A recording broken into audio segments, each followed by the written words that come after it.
Hi, my name is Yona, and I'm the after school leader at Field Teen Center.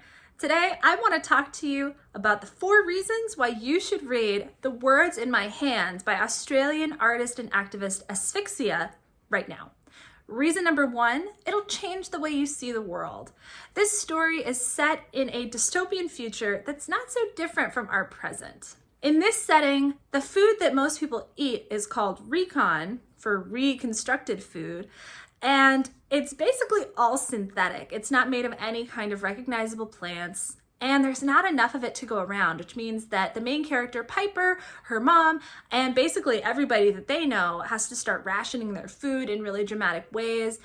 And it makes me start thinking about what the future could look like and what kinds of things we could do in the present to be more mindful about the kinds of food we're eating, where it comes from, and how to support people who make food in the present. Even though it's set in the future, this book also highlights some of the challenges that some people face today. In addition to having to deal with these food shortages, Piper is also deaf. Her mom has trained her to be able to lip read because she wants her to be able to pass as normal and hearing as much as possible. However, this means that sometimes people don't know that Piper is deaf, so they don't enunciate well enough for her to be able to lip read, or they don't make accommodations for her, and they aren't really aware of what her needs are and how to help her actually be included. So the second reason that you should read this book is because you'll learn something. The book is full of diagrams that Piper makes to explain how to compost or how to lay out a mandala garden.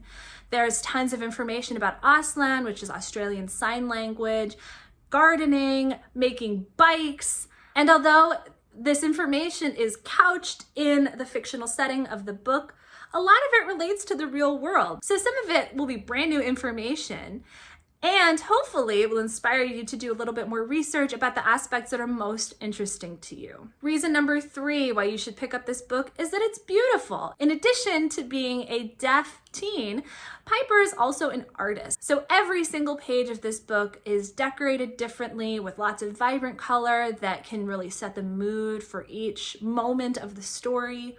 There's texture, and just like there are explanations for how to make compost, parts of the book also explain how Piper made the textures on the edges of the book because it's written like her personal journal. So this is a great book to read if you want some inspiration for your own journals or artistic practice, or if you just like looking at art.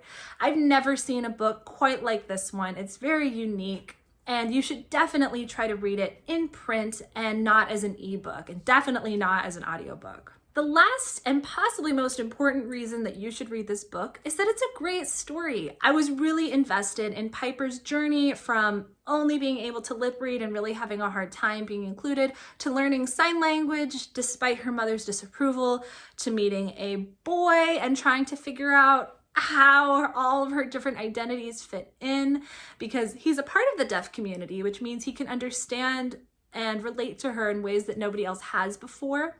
But it also means that he comes with his own baggage, and that their baggage kind of intermeshes and also collides. She gets to meet his mom, which is like really stressful just from a relationship perspective, but really great because his mom is a really knowledgeable gardener, and she's also deaf and teaches Piper a lot of sign and just how to be a deaf person in a hearing world. This is one of my favorite books that I've read in a long time, and it really inspired me to learn more ASL, which is American Sign Language.